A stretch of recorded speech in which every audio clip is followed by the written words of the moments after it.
Hi friends, मैं तो doctor Vinod Sharma from safety पूंजी।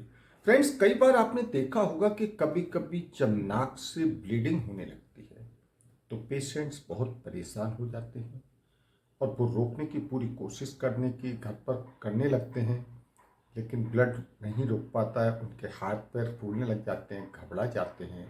कई बार आपने देखा होगा कि छोटे छोटे बच्चों के नाक में को चोट लग जाती है और कई बार सर्दी जुकाम में भी उनके नाक से ब्लड आने लगता है। और कई बार ऐसा होता है कि जो एडल्ट्स लोग हैं वो तो कुछ भी नहीं करते, उनको बैठे बैठे ही नाक से ब्लड आने लगता है।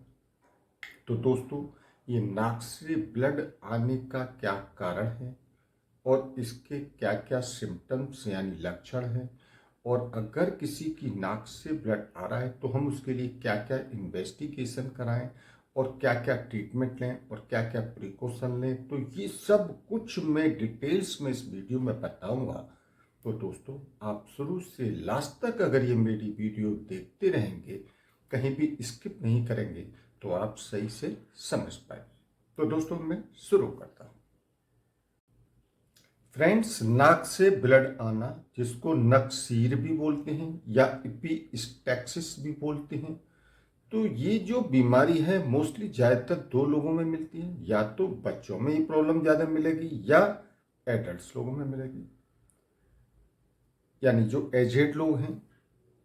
अच्छा, बच्चों में जो मिलती है उसका कारण क्या है? बच्चों में तो ये बहुत सारे इसके कारण हो सकते हैं, जैसे कि नाक में कोई इंजरी हो जाए उनकी।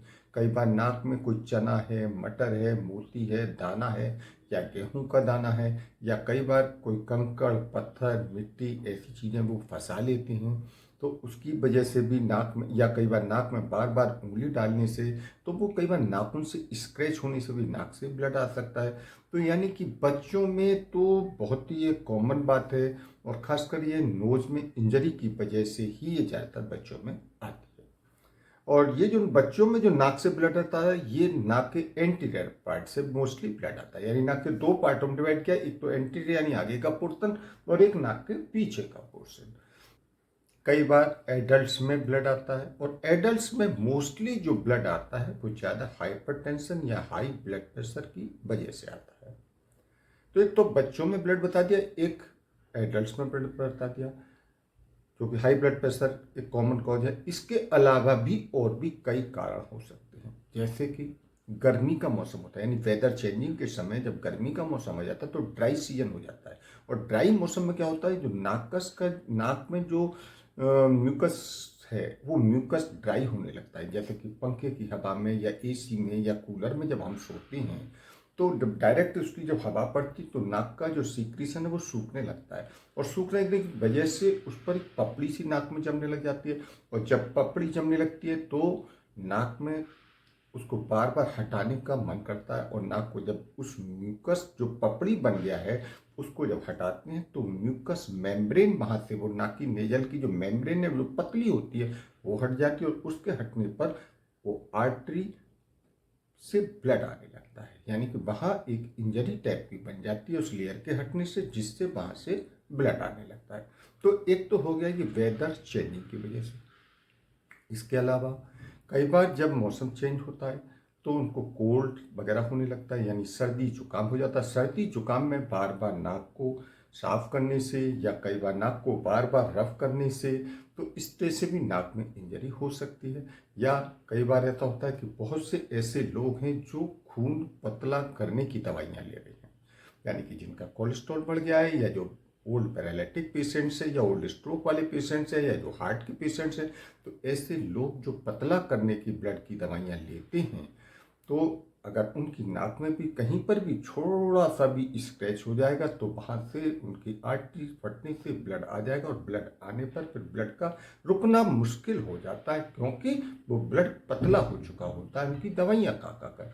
इसके अलावा कई और भी वजह हैं, जैसे कि किसी का अगर प्लेटलेट्स कम हो गया है, जैसे कि बहुत सी ऐसी बीमारियां होती हैं जिनमें प्लेटलेट्स कम हो जाता है, जैसे ल्यूकेमिया की बीमारी है, डेंगू की बीमारी है, तो इनमें प्लेटलेट्स कम होने पर भी नाक से ब्लड आ सकता है। या कई बार ऐसा होता है कि लिवर की कुछ बीमारियां हैं या सिरोसिस की प्रॉब्लम में भी, या हेपेटाइटिस सी में भी ब्लड आ सकता है, या कई बार ऐसा होता है कि नाक में अगर कोई कैंसर या पॉलिप वगैरह हो रहा है तो उसकी वजह से भी ब्लड आ सकता है। तो फ्रेंड्स, अब हम डिस्कस करते हैं कि अगर किसी की नाक से ब्लड आ रहा है तो फिलहाल तो हमें उसका ब्लड रोकने की फौरन कोशिश करनी चाहिए, और जब ब्लड रुक जाए तो उसका कारण ढूंढना चाहिए कि ये किस कारण से इसको ब्लड आया है, यानी कि उसके कुछ हमें इन्वेस्टिगेशन करानी चाहिए। सबसे पहले तो उसकी फैमिली हिस्ट्री लेनी चाहिए, यानी जैसे कोई बच्चा अगर आया है तो बच्चे के बारे में तो उसके पेरेंट्स ही उसकी हिस्ट्री बता देंगे कि नाक में कोई इसने डाला तो नहीं है कोई, यानी कि कंकड़ पत्थर या चना मोती दाना कोई ऐसी चीज़ तो नहीं डाली है, या नाक में बार बार उंगली डालने की तो इसकी आदत नहीं है। तो इस तरह से उसके बच्चे की फैमिली से हिस्ट्री ली जाए। इसके अलावा अगर कोई एडल्ट है तो उसके बारे में हमें देखना चाहिए कि कोई ब्लड प्रेशर के प्रॉब्लम तो नहीं है, यानी हाई ब्लड प्रेशर तो नहीं रहता है, या प्लेटलेट्स की तो प्रॉब्लम नहीं है, या और कोई लिवर वगैरह डिसऑर्डर तो नहीं है। अगर ज़रूरत है तो उसको कुछ टेस्ट भी कराए जा सकते हैं, जैसे कि एक CBC टेस्ट कराना चाहिए, जिससे कि हमें उसके प्लेटलेट्स का पता लग सकता है। इसके अलावा उसका लिवर का टेस्ट भी कराना जरूरी होता है, और ज़रूरत हो तो उसको एक्सरे और CT स्कैन भी करा सकते हैं। और अगर इन टेस्ट के अलावा भी अगर डायग्नोस नहीं हो पाता है तो कई बार एंडोस्कोपी करके नाक के पोस्टीरियर पार्ट की सिचुएशन या कंडीशन देखकर पता लगा सकते हैं कि वो ब्लड क्यों आ रहा है। तो फ्रेंड्स, अब हम डिस्कस करते हैं कि अगर किसी की नाक से ब्लड आ रहा है, चाहे वो बच्चा है या यूथ है या ओल्ड पर्सन है, सबसे पहले हमें उसकी नाक का ब्लड रोकना है। तो उसके नाक के ब्लड को रोकने के लिए पहले हमें ये देखना है कि नाक के राइट साइड से ब्लड आ रहा है या लेफ्ट साइड से। सपोज करिए अगर राइट साइड की नॉस्ट्रिल से ब्लड आ रहा है तो हमें उस नॉस्ट्रिल पर कंप्रेस करके रखना है, और कम से कम 8 से 10 मिनट तक कंप्रेस करना है। बार बार उंगली हटाकर नहीं देखना है कि ब्लड बंद हुआ है या नहीं हुआ है। आप कंटिन्यूस 8 से 10 मिनट लगातार इसको कंप्रेस करके रखना है। इसके अलावा एक काम और करिए कि अगर फिर भी ब्लड बंद नहीं हो रहा है तो आप आइस पैक ले सकते हैं, और आइस कोल्ड आइस पैक को जो है नाक के आसपास और नाक पर चारों तरफ उस तरह से आइस पैक से उसकी रखें। तो उससे क्या होगा कि डायलेट जो आर्टरी हो गई है वो कंस्ट्रक्ट हो जाएगी, और कंस्ट्रक्ट होने के बाद नाक से ब्लड आना बंद हो जाएगा। तो इस तरह से इन दो उपायों को करने पर मोस्टली ज़्यादातर अगर एंटीरियर पोर्शन नाक के एंटीरियर पार्ट से अगर ब्लड आ रहा है तो वो मोस्टली ब्लड बंद हो जाएगा।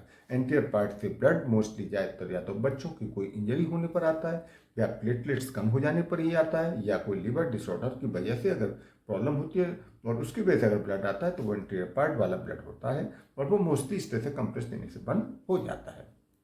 अगर फिर भी आपका नाक से ब्लड आना बंद नहीं होता है तो हमें किसी ENT स्पेशलिस्ट की राय लेनी चाहिए, और वो डॉक्टर ENT स्पेशलिस्ट सबसे पहले आपका ब्लड प्रेशर चेक करेगा। अगर ब्लड प्रेशर हाई है तो वो आपको ब्लड प्रेशर कंट्रोल करने की मेडिसिन देगा। इसके अलावा साल्ट वगैरह डाइट में कम करने की एडवाइस देगा।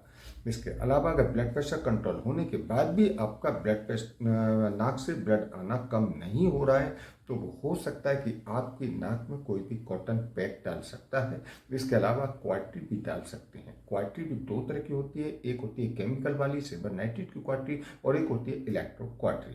तो इस तरह से वो नाक में डाल करके उस आर्टरी को बंद कर देते हैं। इसके अलावा फिर भी आपका ब्लड बंद नहीं हो रहा है तो वो नाक में एंडोस्कोपी से उस नाक के पोस्टीरियर पार्ट को चेक करके देखते हैं कि नाक में कोई इन्फेक्शन तो नहीं हो रहा है, या कोई ट्यूमर तो नहीं हो रहा है, या कोई कैंसर या अल्सर की या और कोई प्रॉब्लम तो नहीं है।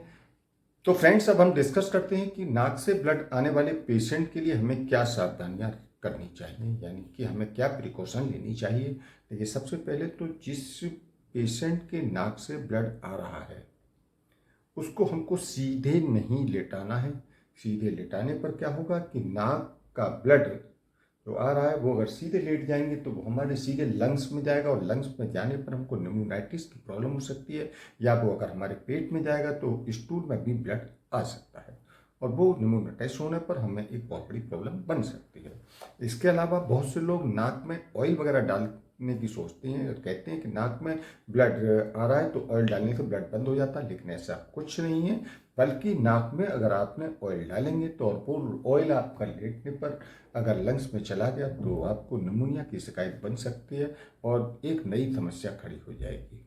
इसके अलावा एक काम और है, बहुत से लोग जो रूरल एरिया में या बैकवर्ड एरिया में, गांव वगैरह में जो लोग रहते हैं, उन लोगों की ऐसी धारणा या ऐसा सोचना है कि नाक में प्याज का रस डालें या लहसुन का रस डालें, या कुछ लोग जूते को सुंघाने का या किसी को चप्पल सुंघाने का, या बहुत से लोग गोबर को सुंघाने से ऐसा मानते हैं कि ब्लड बंद हो जाता है। ऐसा नहीं करना चाहिए। ऐसा करने पर बल्कि ब्लड नाक से और ज़्यादा आ सकता है। तो इस तरह की चीज़ों में विशेष ध्यान रखना है। और एक काम और है कि नाक पर जब आप बंद करते हैं, कंप्रेस करते हैं ब्लड रोकने के लिए, तो आपको बार बार उंगली हटाना नहीं है। कम से कम 8 से 10 मिनट तक उंगली ना हटाएं। और एक काम और, बहुत से लोग सोचते हैं कि सिर पर पानी डालने की कोशिश करते हैं, उससे कोई फायदा नहीं है। सिर पर पानी ना डालें, बल्कि उसकी जगह नोज और नोज के आसपास बर्फ वगैरह कंप्रेस, कोल्ड कंप्रेस करें, तो उससे ब्लड आना रुक जाएगा।